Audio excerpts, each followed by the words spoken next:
Locomotives for the world. That, in brief, is the story of the North British Locomotive Company of Glasgow, Scotland. For well over 100 years, Glasgow has been noted for its engineering products, not the least of these being locomotives.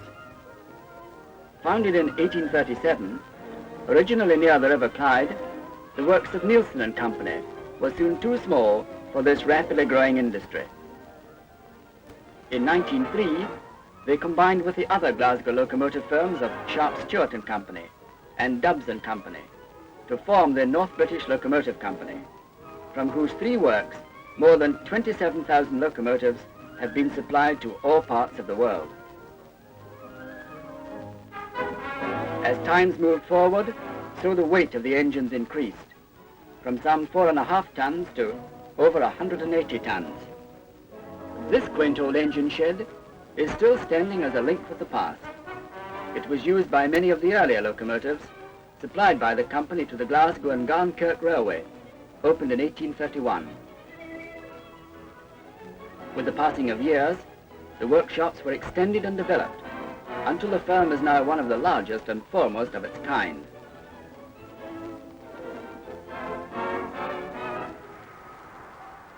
As well as supplying many famous locomotives to the railways of Great Britain, including the Royal Scots, engines built by the North British are in service on the railways of the world, literally from China to Peru.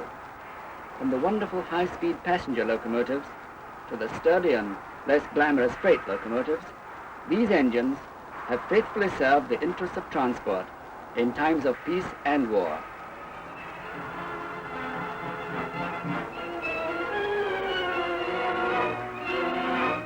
It is in these works, employing some 5,000 hands and covering more than 60 acres, that the years of experience and the skill of one generation have been passed on to the next, grandfather to father, father to son. And so the pride of locomotive building has been wedded to the modern machines and processes of the present day. So too has been preserved the skill of yesterday, now combined with the efficient organization of today.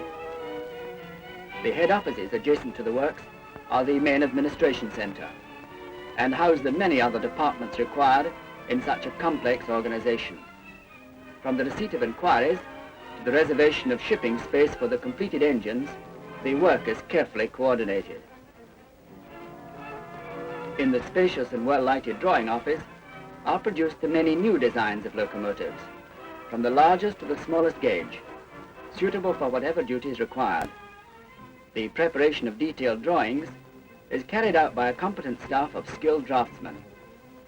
Original drawings on approval by the chief draftsman are traced on linen by a staff of experienced tracers, and from these tracings, prints are reproduced for use in the various departments of the company.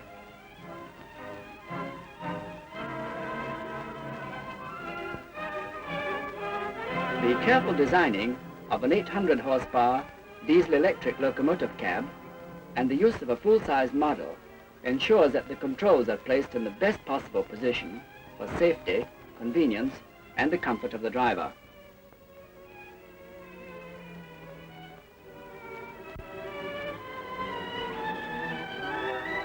The correct operation of the valve gear in a steam locomotive is of great importance, and this model ensures that the best design is achieved.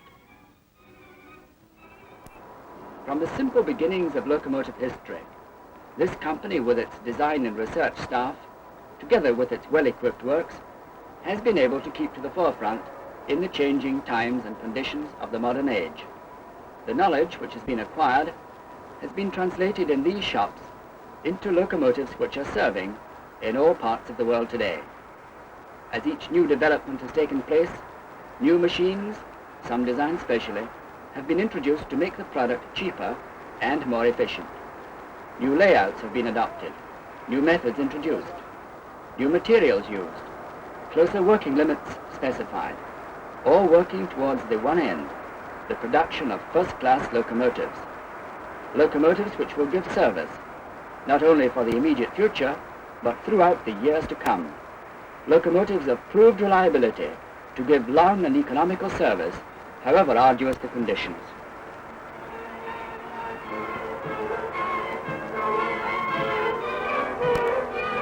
The making of an axle is a precision operation, and the machining of the journals entails grinding to give the finish and accuracy demanded. Freedom from tool marks is essential for long life, and high surface finish reduces axle box wear and heating when in service. Perfect finish is readily obtained using one of these axle grinding machines of the latest type.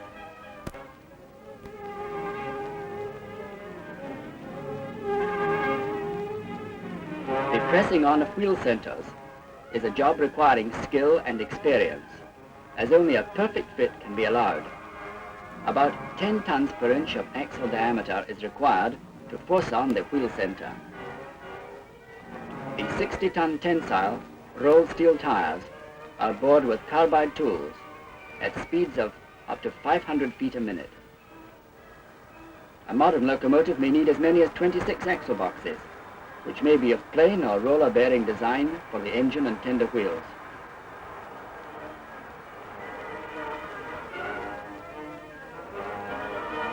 These requirements can only be met by using the best type of machines, such as this vertical borer, which can easily handle axle boxes of bronze or steel. The fitting of the keeps and liners and the final finishing then becomes a straightforward operation. From wheels and axle boxes, a natural step is to frames, each type having differences in design to meet the requirements of individual railways. Plate and bar frames have been used extensively for many years, and a development embodying many of the advantages of both types can be found in the single one-piece steel casting.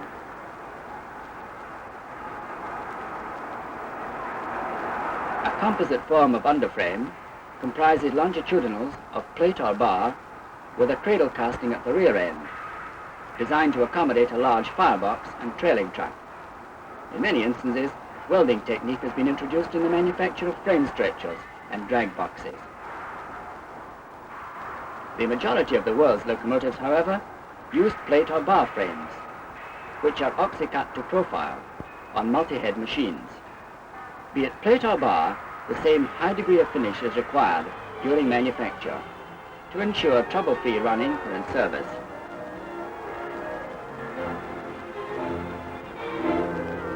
To this end, the frames are machined to close limits, and this care is well repaid when, after the fitting of the stretchers and cylinders, the locomotive finally begins to take shape in the erecting shops.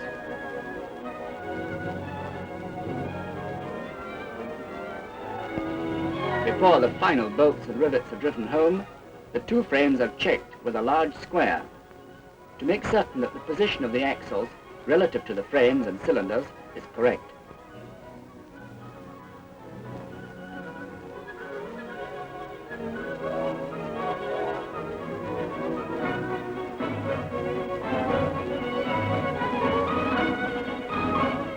Finally, after accurate alignment, the frames are again inspected before further assembly is allowed to begin.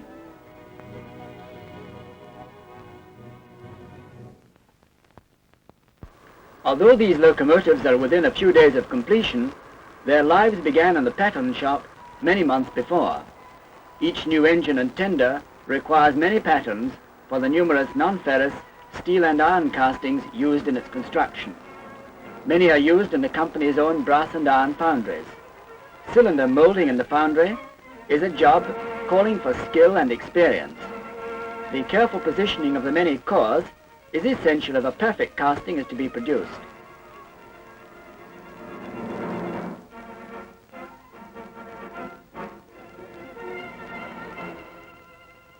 Cylinder castings are made of refined iron of special analysis to give long life and service. The pouring of the metal at the correct temperature is yet a further operation which must be controlled carefully if castings of the requisite quality and soundness are to be produced.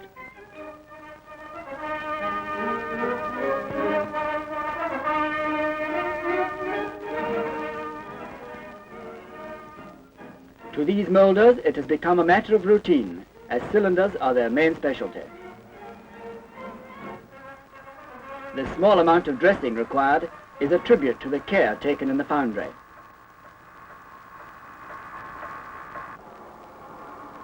This new cylinder shop, a fine example of a modern layout, has been re-equipped with the latest types of machines, arranged in such a manner that the work flows readily from one operator to the next. In addition to the manufacture of cylinders and their components, crossheads, pistons, piston valves and slide bars also find a place in the carefully planned production lines. As well as production for the engines under construction, spare parts for the many and varied locomotives in service can be handled simultaneously.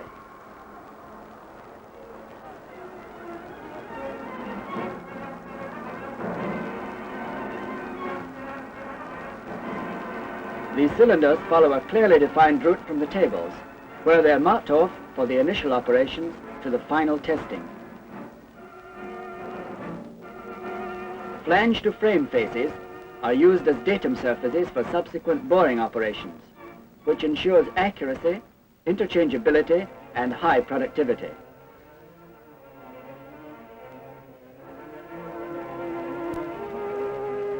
The precision boring of the cylinder barrels and steam chests requires machines of the latest design and with first-class equipment. Special horizontal boring machines, fitted with heavy-duty boring bars and carbide tools, combine ease of setting up with speed of operation. For machining the ports in piston valve liners, this machine was devised in cooperation with the company's engineers. The cutting tool automatically follows the pattern formed by a master template. This milling machine, suitable for negative rate carbide tools, gives a high speed of metal removal.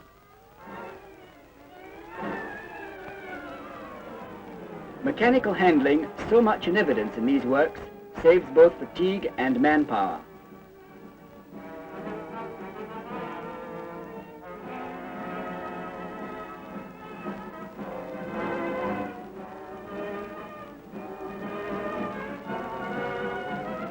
Each class of locomotive requires its own particular design of crosshead, but the machines are able to deal with all the varying types required.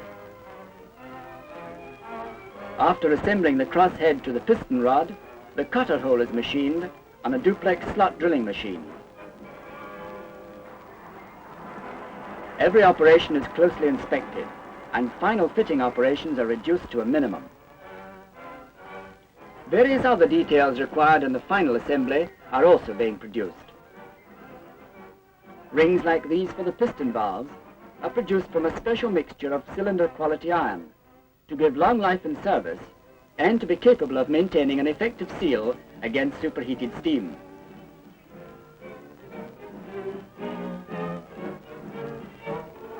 Cast in barrel form, machined, ground and finally peened to give the necessary degree of spring, the rings must fit the grooves in the head with only a minimum of clearance to avoid wastage of steam, consequent loss of engine power, and increased costs of fuel and operation. Hine steam chest covers call for very specialized machining, especially the slotting for the valve spindle crosshead. In other departments, other details are also being prepared. The vertical boring machine is turning the base of the dome fitted to the top of the boiler. The dome covers the regulator valve, or in some cases the steam collector. Long before the boiler is ready for assembly, however, the various flanged plates for the firebox and smoke box have to be made. These require large cast iron blocks, which the company manufacture for use in the hydraulic flanging presses.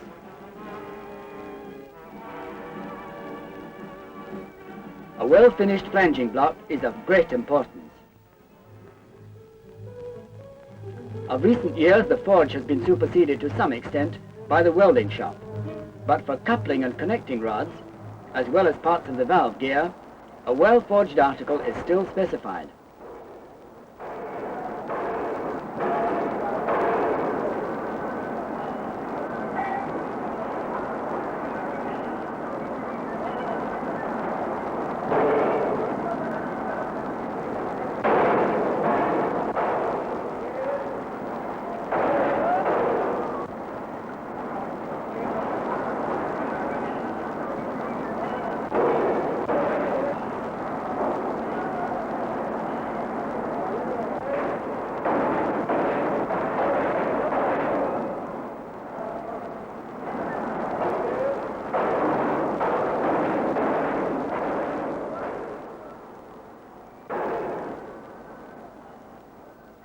After careful heat treatment, the connecting rods are first machined on a large plano milling machine, capable of machining up to 4 at a time.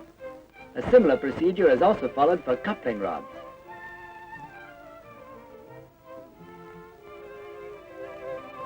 Special machines fitted with heavy revolving tables are required for the milling of the ends of the rods.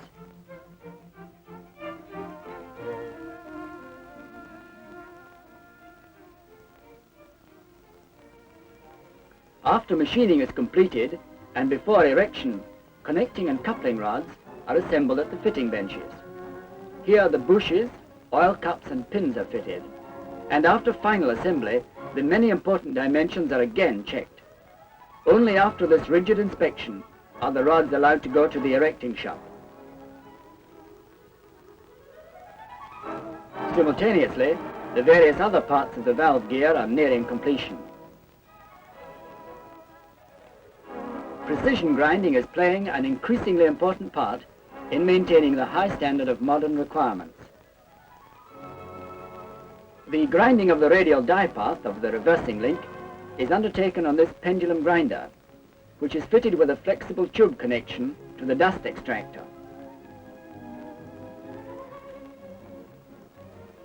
The finished links undergo critical inspection in specially designed fixtures to ensure interchangeability and perfect alignment.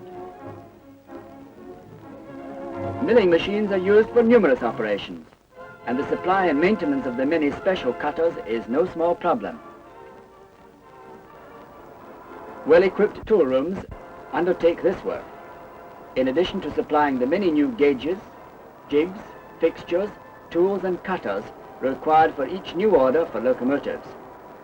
From jig borers to millers, only modern machines are in use. New plant is constantly being introduced to meet new problems, and the successful screwing of a taper thread on one end of a boiler stay was solved by the installation of this particular machine. High-speed tooling with almost instantaneous starting and stopping achieves accuracy and economy.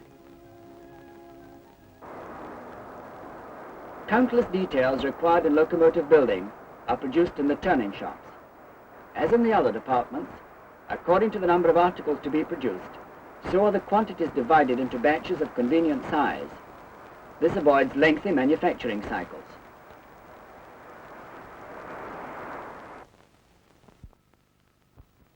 Studs and bolts are required by the thousand, and these are made on a large battery of single and multi-spindle automatic machines.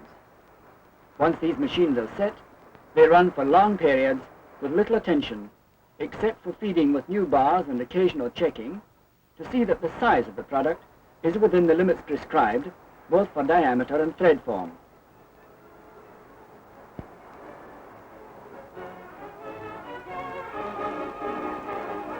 Certain specifications call for forged bolts and pins, and the turning of these provides an interesting example of the use of carbide-tipped negative rate tools.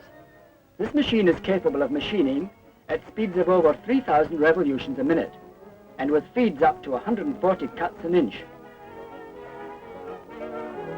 With such a high rate of metal removal, the machine has to be almost entirely enclosed to stop the cuttings flying.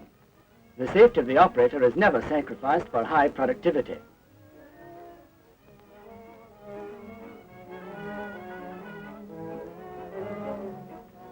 Steel and copper stays for the firebox call for very special production.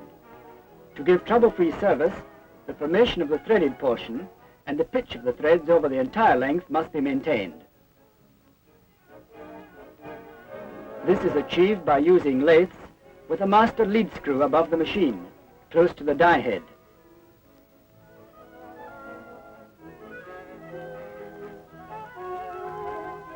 Most of the non-ferrous parts are produced by the company, and a large variety are seen on the benches in the brass finishing shop. Very soon these too will join the engines.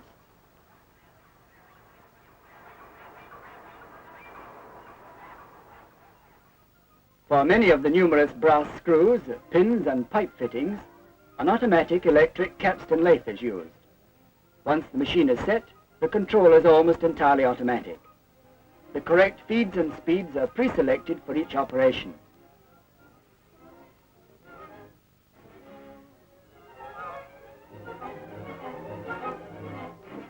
The machine slows down for screwing.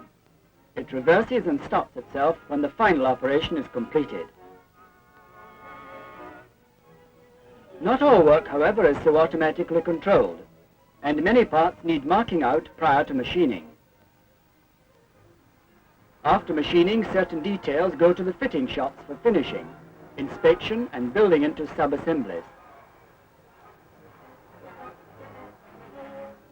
Meantime, the coppersmiths are busy preparing the many copper pipes and making the various moldings used for clothing the boiler. Dome covers are made in two main parts, which are welded together. Afterwards, the joint is carefully dressed and hammered to the true shape, resulting in a perfectly contoured and well-finished cover.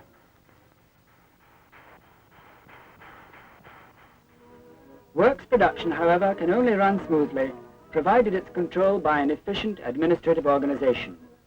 Pre-planning and rate fixing are now essential aids in dealing with the complexities of modern industry.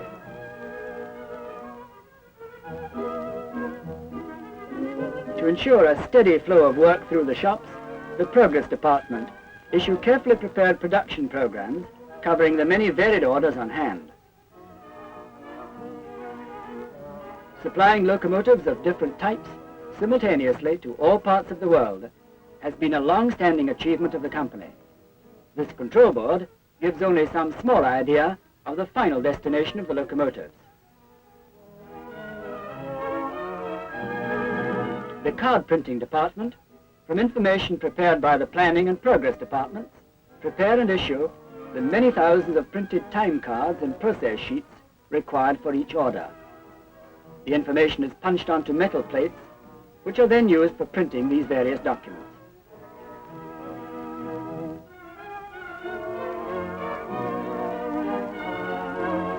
Mechanization of accounting has been highly developed, and calculating and punch card machines are here engaged in the preparation of the payroll and other costs. From data condensed into suitable statements and supplied by this department, the management's in a position to control all expenditure and thus ensure economical output.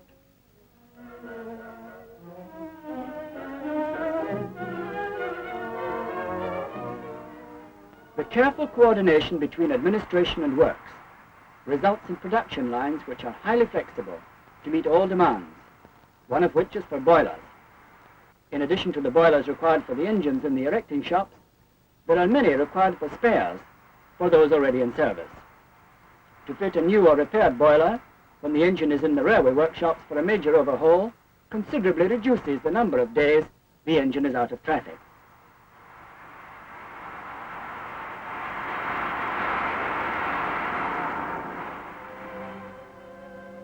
The secret of the building of a good boiler lies in the preparation of the plates, especially the flange plates. Heated to the correct temperature, the various plates are formed in powerful double-acting hydraulic presses. This door plate, for one of the smaller boilers, is flanged in one operation. After the careful positioning of the plate, the rams of the press are set in motion, and the operation then proceeds normally under the practiced eye of the chief flanger.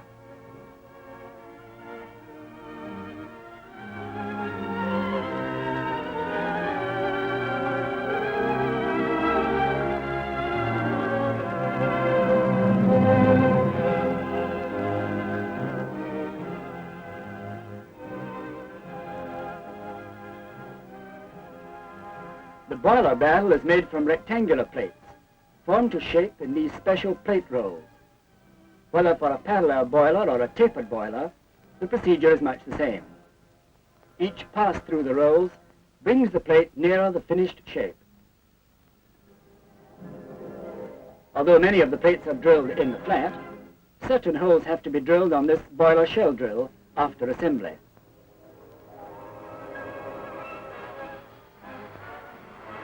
The boiler barrel is connected to the outer firebox by hot rivets in this special riveting machine. A good joint demands a properly drilled hole and a well-fitted rivet. The hydraulic ram which forms the rivet exerts its pressure until a certain degree of cooling has taken place. This makes for a tight joint. The boilers are riveted in the vertical position in deep pits. The the 60 feet overhead cranes being controlled from ground level by the riveting squads.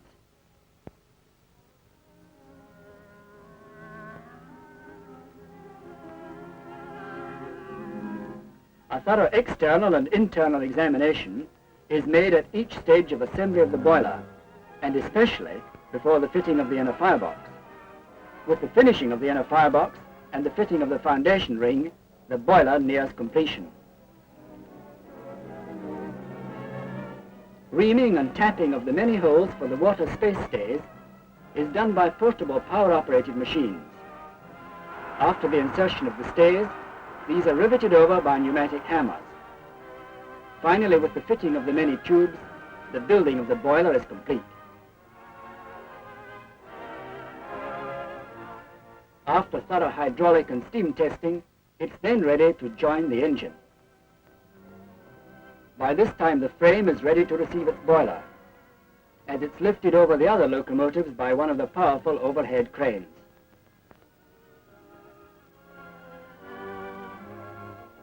Gently, it's lowered onto the frame, being carefully positioned at the smoke box and firebox ends. Another locomotive begins to take its recognized form. The fitting of the boiler is the signal for many other operations to begin.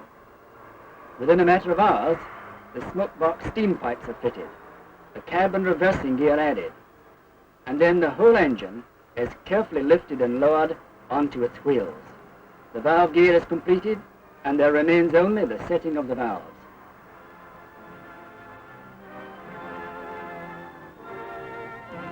This is effected by revolving the driving wheels on power-operated drums in the track. The valve setter, using a remote control switch, rotates the driving wheels and checks the various positions at which they are stopped, with the relative positions of the valves in the cylinder.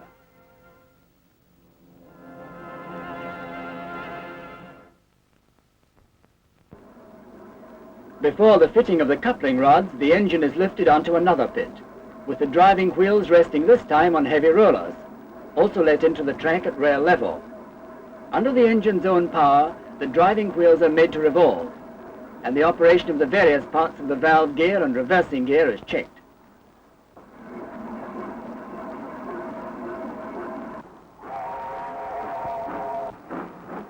Finally, the coupling rods are fitted, and the engine, still under its own steam, leaves the workshop for its last trial run on the test track to allow any brake adjustments to be made.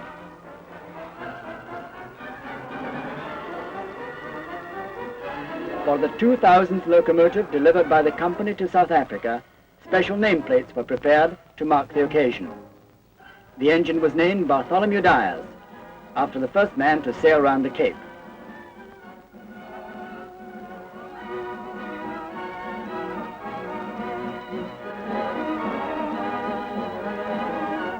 In South Africa, Mr. Sauer, the South African Minister of Transport, unveiled the plate on the locomotive.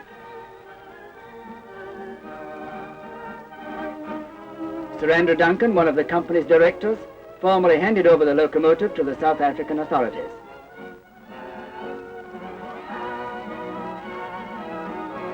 Also present were Mr. Larimer, Joint Managing Director, and the Portuguese Ambassador. With the breaking of the tape, as it starts on its first journey towards the Sirlori Pass, yet another locomotive joins its forerunners in the service of this grand country.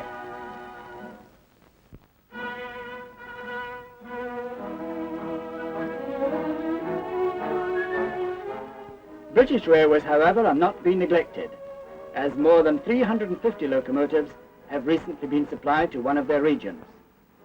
Finished and painted, number 62063 is ready for the road. Developed from so many different raw materials by the skill of the craftsmen, each one carries the insignia of a good locomotive, the diamond nameplate of the company.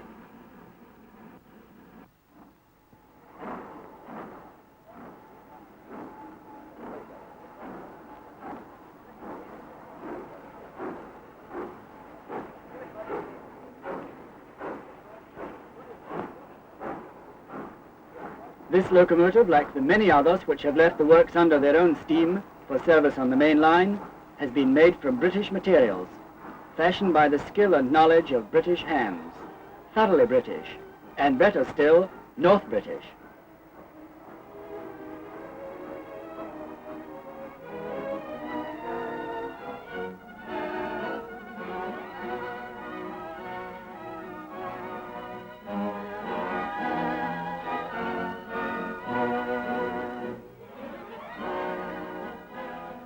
Many engines for abroad, because of the difference in rail gauges or lack of unloading facilities, can't be delivered as complete locomotives, but can only be handled in a dismantled condition. This tank locomotive is one of these, and after undergoing steaming trials, it's carefully taken to pieces and packed into crates, which can be easily handled at the docks. Coated with protective grease, the side tanks are gently lowered into their individual packing cases, the greatest care being taken to avoid damage to the newly painted surfaces.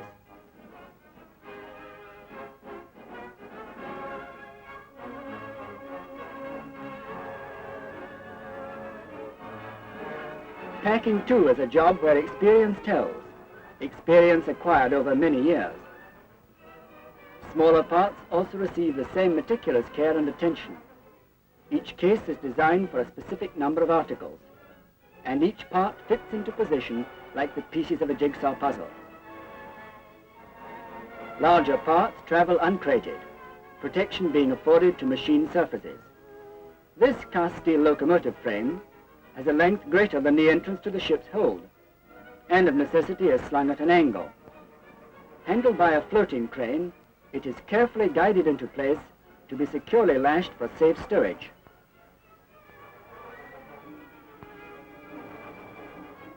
With few exceptions, no steam engine can be called complete without its tender. And here on the assembly lines in the tank shop, the riveted and welded tanks are nearing completion. Whether the orthodox rectangular tank, or the cylindrical tank, or the newly developed light alloy tank, the same care and attention is given to them as to the locomotives.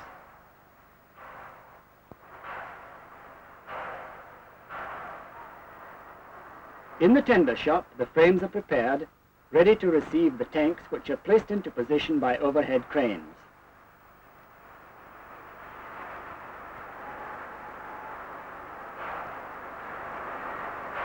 After wheeling, the tender is ready to join the engine, or to be transported as a unit on a road vehicle direct to the docks. To see a fully completed locomotive being handled for shipment is, to those unaccustomed to it, a most impressive sight. Brought from the test track over the tops of the other locomotives undergoing assembly, the crane gently lowers it onto the waiting vehicle. Before the lifting tackle is finally removed, the wheels are securely wedged to prevent movement during transit. All bright parts have received a coating of anti-corrosive grease, and the chimney covered by protective material. Paintwork is similarly treated to resist the ravages of the sea air. With every precaution taken and suffering the indignity of not being able to go under its own steam, this particular locomotive starts its long journey to Nyasaland.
Preceded by a motorcycle police escort, the convoy is always a source of wonder to passers-by.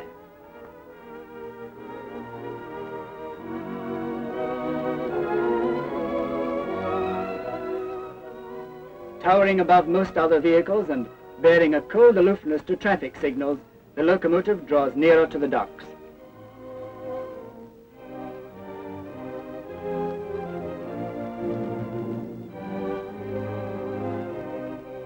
The Clan Campbell is waiting to receive it at the quay side, conveniently berthed under the most powerful crane on the Clyde.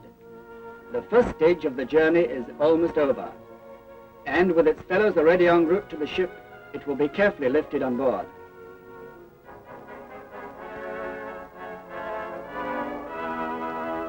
A consignment of tenders has already arrived and loading begun.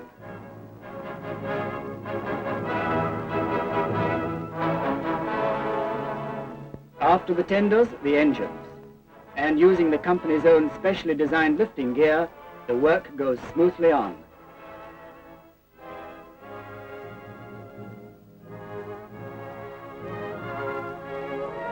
With only inches to spare, the locomotives are lowered into the hold, there to be carefully stowed for the long journey abroad.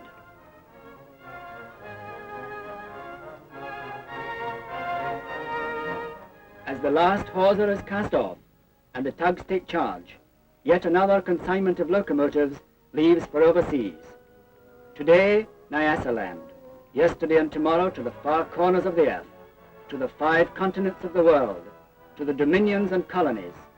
North British locomotives have left the Clyde to give long and faithful service.